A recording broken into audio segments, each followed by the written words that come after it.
Welcome back. ಬಾಗಲಕೋಟೆಯಲ್ಲಿ BJP ರಾಜ್ಯಾಧ್ಯಕ್ಷ ನಳಿನ್ ಕುಮಾರ್ ಕಟೀಲ್ ಕಾಂಗ್ರೆಸ್ ವಿರುದ್ಧ ಗುಡುಗಿದ್ದಾರೆ. ಕಾಂಗ್ರೆಸ್ಗೆ ಜಾತಿ ರಾಜಕಾರಣ ಬಿಟ್ಟರೆ ಉಪಚುನಾವಣೆಯಲ್ಲಿ ಬೇರೆ ಅಸ್ತ್ರವೇ ಇಲ್ಲ. ಕಾಂಗ್ರೆಸ್ನ ಬೌದ್ಧಿಕ ದಿವಾಳಿತನ, ವೈಚಾರಿಕ ದಿವಾಳಿತನವನ್ನ ಎತ್ತಿ ತೋರಿಸುತ್ತಿದೆ. ಯಾವ ಗಾಂಧಿ ಕಟ್ಟಿದ ಕಾಂಗ್ರೆಸ್ ಇದೆಯೋ ಅದು ಇವತ್ತು ಹಳಿ ತಪ್ಪಿ ಹೋಗಿದೆ. ಕಾಂಗ್ರೆಸ್ ಇವತ್ತು ಹಳಿ ತಪ್ಪಿದ ತುಗುಡೆ ಗ್ಯಾಂಗ್ ಆಗಿದೆ ಅಂತ ಕಿಡಿಕಾರಿದ್ರು.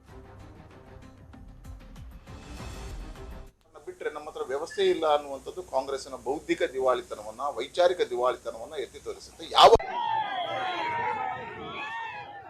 ಜಾತಿ ರಾಜಕಾರಣ ಬಿಟ್ಟರೆ ನಮ್ಮ ಹತ್ರ ವ್ಯವಸ್ಥೆ ಇಲ್ಲ ಅನ್ನುವಂಥದ್ದು ಕಾಂಗ್ರೆಸ್ನ ಬೌದ್ಧಿಕ ದಿವಾಳಿತನವನ್ನ, ವೈಚಾರಿಕ ದಿವಾಳಿತನವನ್ನ ಎತ್ತಿ ತೋರಿಸುತ್ತೆ.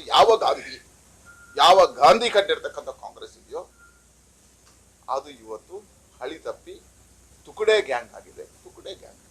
ಈ ಕಾರಣಕ್ಕೋಸ್ಕರ ವೈಚಾರಿಕ ಬೌದ್ಧಿಕ ವಿಚಾರದಿಂದ ಹೊರಬಂದು ಒಂದು ಸಣ್ಣ ಪುಟ್ಟದಾಗಿರ್ತಕ್ಕಂಥ ನೀಚ ರಾಜಕಾರಣಕ್ಕೆ ಹಿಡಿದಿದೆ ಕಾಂಗ್ರೆಸ್.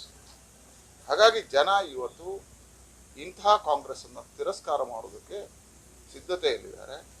ಈ ಕಾಂಗ್ರೆಸ್ನಲ್ಲಿ ಭವಿಷ್ಯತ್ ಇಲ್ಲ ಅನ್ನುವಂಥದ್ದು ನಂಬಿದ್ದಾರೆ.